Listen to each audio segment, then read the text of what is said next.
discover the land where man has lived for more than 9 million years. Some say it may well be the cradle of humankind. Discover the land where behavior, belief and cultures gather together.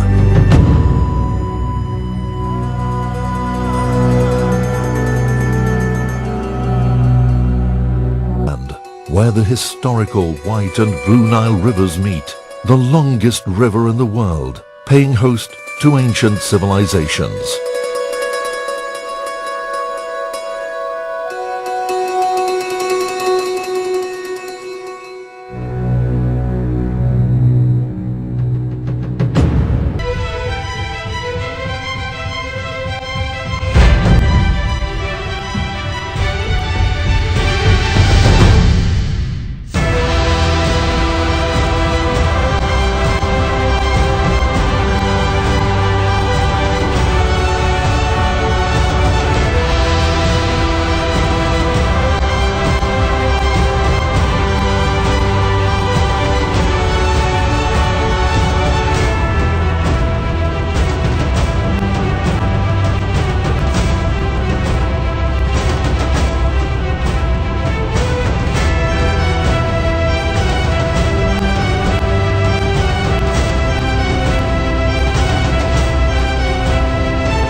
Of artificial stone with sand and cement involved, while its marble walls were inscripted by aqua sculpture style.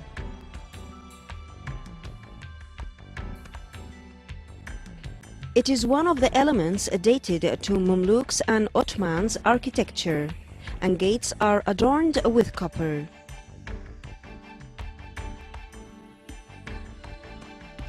Farouk Mosque architecture has a powerful philosophy. It is intended to create an atmosphere compatible to worship. Such architecture is rich of tranquility and harmony, particularly toward the mosque mihrab designed in philosophical and aesthetic style to enable a believer for worship and contemplation. Art of architecture is an Islamic civilization is connected with innovation in building, focusing on creativity in painting. All of Islamic countries' mosques stand as landmarks created by this art, which remained progressing over successive eras. This fact could be embodied in Arbab al-Agaid, a mosque known as Farouk. It is one of the mosques demonstrating the building art dimensions in Islamic civilization. That is why we are taking a look at this ancient mosque.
Approaching the curve of the Nile East Bank, a town with a twin-story building attracts us.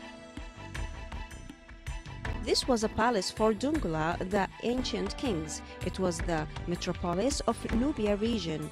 Originally, it was a church, but turned out to be a mosque upon the Islamic invasion.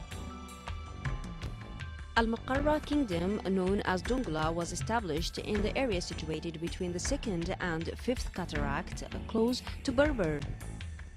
The capital was Dungla the Ancient. Later, both Al-Maqarra and Nobat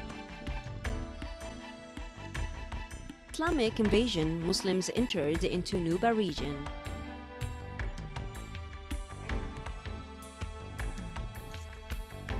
This coincided Caliph Omar tenure. The conquerors were led by Abdullahi ibn Abi al-Sarh. The Nuba region was also invaded by Muslims under Caliph Osman. They raided Dungla, winning victory over Nubians. A treaty known as Al-Baqt was in. Christianity remained around 7 centuries in Al-Maqarra kingdom. The Nuba used to pay taxes all over the said years. Towards 1316, the state of Al-Maqarra turned to be Islamic. Towards 1316, the state of Al-Maqarra turned to be Islamic when King Abdullah Shembo. Towards 1316, the state of Al-Maqarra turned to be Islamic when King Abdullah Sembo, nicknamed Shembo, assumed power. While Alwa kingdom, whose capital was Soba, remained Christian till overthrown by Alphonse in coalition with Al-Abdullah in 1505.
Everyone is concerned with their civilization and roots extending across history.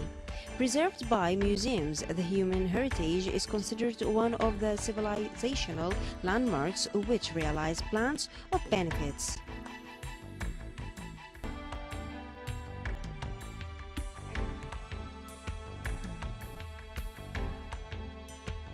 Annexing the International Organization for Antiques, those archaeological sites became a global history.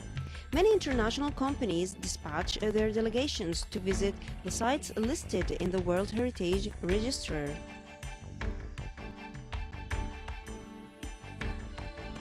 Here stand the North Pyramids in towns of Nuri, Al-Barkal, Al-Kuru, and Al-Zuma, respectively.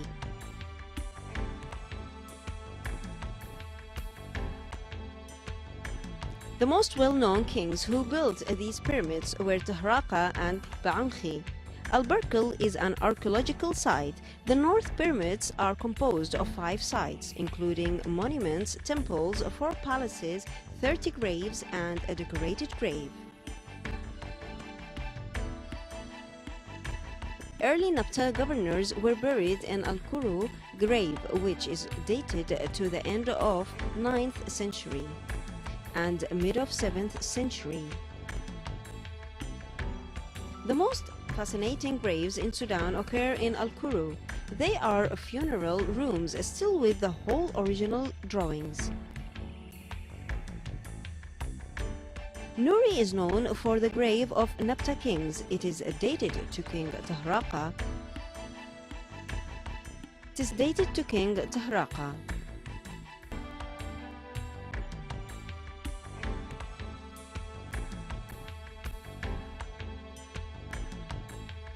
The archaeological site of Al-Nag'a contains a BC-era town. It was a residential town. A number of temples such as Amun, Lion Abidamak, and the Queen Khitu, known as Roman Kushuk. This site belongs to Marwi civilization, the most important one in Sudan history. Surrounded by dunes, Al-Nag'a is about 150 kilometers north Khartoum, while it is 140 kilometers towards the east of the River Nile. It is in Nahr al-Nil state. Putting the Roman Kushuk aside, we see remains of royal palace which consists of multi-sized and designed rooms, some dedicated to princes while others contain noblemen and sophisticated classes. No remains of laymen since the quality is not as the same as glanced at places of King and Queen Amani Teri. Unbeatable treasures were buried by golden dunes that took care of the River Nile banks. Factors of erosion and desertification conduced to its disappearance. Nevertheless, civilization landmarks in many valleys remain resistant to dunes. They are worth priding since they remained with their heritage over centuries. This site stands stubbornly before natural changes.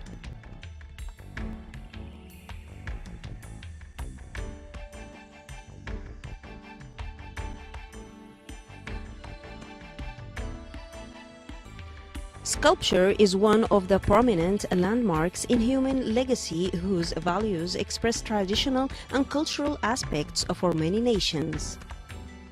Handcrafts constitutes an economic activity responsive to both material and moral needs. Since the 19th century, handcrafts remained an access of communication among the world peoples. Multi-tribal and environmental aspects accelerated this craft. Among these activities is leaves crafts dominant in northern and western Sudan because palm and doom trees, whose leaves are used in producing barouche, prayer rag, and gofaf baskets specified for preserving vegetables and fruit. It is further used by Bedouin on purpose of house decoration. Shadows do not part from the places that are filled with memories. You see remains there and back again, standing still, refusing to leave motherlands, sailing against the current, not to be washed away. The port of Sawakin offered Africa a trade pathway across the Red Sea and into Arabia. As Islam spread across Africa, the port became part of the corridor leading the believers to Mecca. There are historical accounts associating Sawakin with the East African slave trade. Rumor has it, when that trade diminished, the port became less important. In the early 19th century, Sudan started building a new port on the Red Sea, Port Sudan, and considered it to be the main port, deeming Sawakin irrelevant. By the 1920s, Sawakin was falling into complete despair. Shallow waters and rough corals had pushed most trade up north to Port Sudan, and the coral buildings that were once the crown jewel of the port started to crumble. Only ruins of the once great coral city still exist. Besides being a tourist destination, the port still serves ferries to the Saudi coast and provides access between the continents for thousands of pilgrims completing the Hajj every year. Join Ziya Khalil in his attempt to bring Sawakin under the limelight, discover ruins of what once was a great architecture, and explore faces of residents, some of whom witnessed their island fade in front of their own eyes.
عصور سحيقة.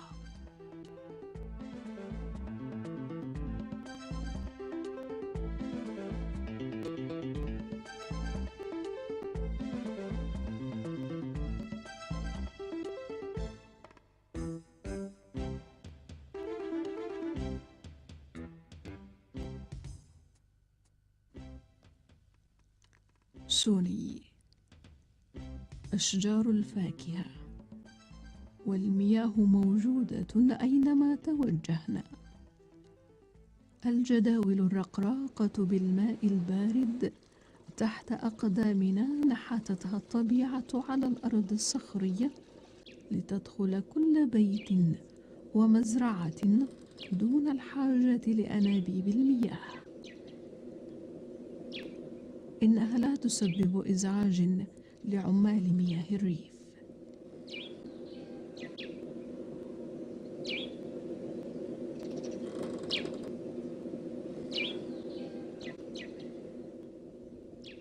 الأكواخ المنسوجة من القصب تحمل لون الصخور، فهي لا تخدش الطبيعة في شيء. أسوار البيوت والمزارع مبنية من الحجارة المرصوصة والمتماسكة دون أي مادة للبناء. استغربنا لوجودها، فالفاكهة هنا مبذولة ومزارعها مشاعة للجميع. بالرغم من أن سوني جنة الله في الأرض، إلا أنها تعد بلدا متواضعا قليل الطموح، تنام في الظلام كباقي مدن جبل مرة. يعتمد أهلها على مصابيح الكيروسين.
في مواجهة شلال سوني لابد أن يتذكر المرء التغني بجمال جبل